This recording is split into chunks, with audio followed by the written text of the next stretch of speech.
Furacão ou tufão ou ciclone tropical. Os três fenômenos da meteorologia estão associados a tempo severo. Vamos agora tirar todas as dúvidas e explicar a diferença entre os sistemas. Os furacões nascem sobre as águas quentes dos oceanos, geralmente regiões onde a temperatura superficial da água ultrapassa os 27 graus. O ar aquecido pela água quente do mar funciona como uma espécie de combustível para a formação desse potente sistema. Tudo começa quando o sol aquece a água do mar e o vapor da água se eleva, favorecendo a formação de nuvens pesadas de tempestade, do tipo cumulonimbus. À medida que as correntes de vento ascendente se fortalecem, as nuvens cumulonimbus absorvem mais e mais ar quente e úmido. Carregadas de umidade, essas nuvens se juntam e formam um sistema de baixa pressão atmosférica.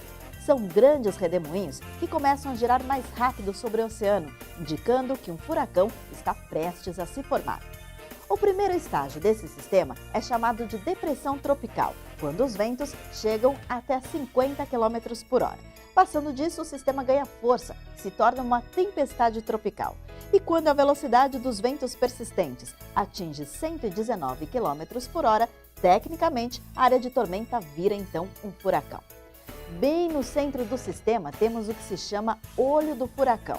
Mas veja só que curioso, apesar do nome ser sugestivo, de dar a impressão que é algo assustador, lá no olho da tempestade tudo é calmo e tranquilo. Vamos dar uma olhada na lateral de um furacão. As fortes correntes ascendentes sopram nas paredes dos cumulonimbus, em torno do olho do furacão. Lá na alta superfície, os ventos sopram em direção ao centro da tempestade. Por dentro do olho, as correntes de vento sopram de cima para baixo, fazendo com que essa área seja mais estável, sem nuvens carregadas, apesar da baixa pressão. E você sabe como um furacão é observado? São os satélites meteorológicos que monitoram a Terra e que conseguem observar uma tempestade desde o comecinho. Quando um furacão é detectado, os centros de monitoramento podem enviar um avião meteorológico de observação para a área do fenômeno. E é lá, dentro do olho do furacão, que a aeronave de reconhecimento coleta dados de pressão, temperatura, precipitações, velocidade e direção dos ventos.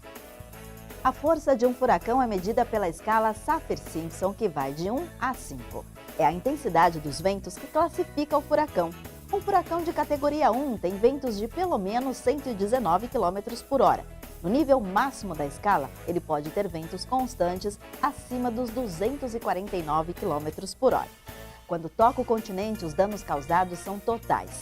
Ocorre destelhamento na maioria das casas, árvores e outdoors são arrancados e podem ocorrer grandes inundações com a intensa agitação marítima e elevação das ondas.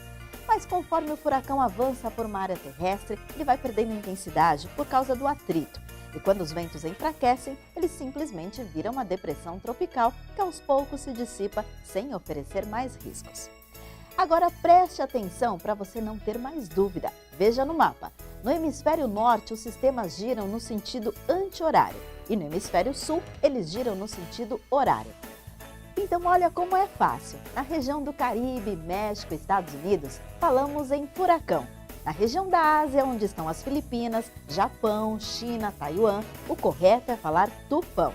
Em torno da Austrália, na Indonésia, Nova Zelândia, leste da África, região da Índia e Madagascar, o certo é falar ciclone tropical. O mais importante é saber que furacão, tufão, ciclone tropical é tudo a mesma coisa. O que diferencia é o nome conforme o lugar onde o fenômeno está localizado. Ah, e cuidado para não confundir com tornado. Para saber sobre esse fenômeno, tem outro explicando o tempo inteirinho sobre ele. Comentários e sugestões, fale com a gente no e-mail explicandotempo@climatempo.com.br ou no Twitter e no Facebook com a hashtag Explicando o Tempo. Até a próxima!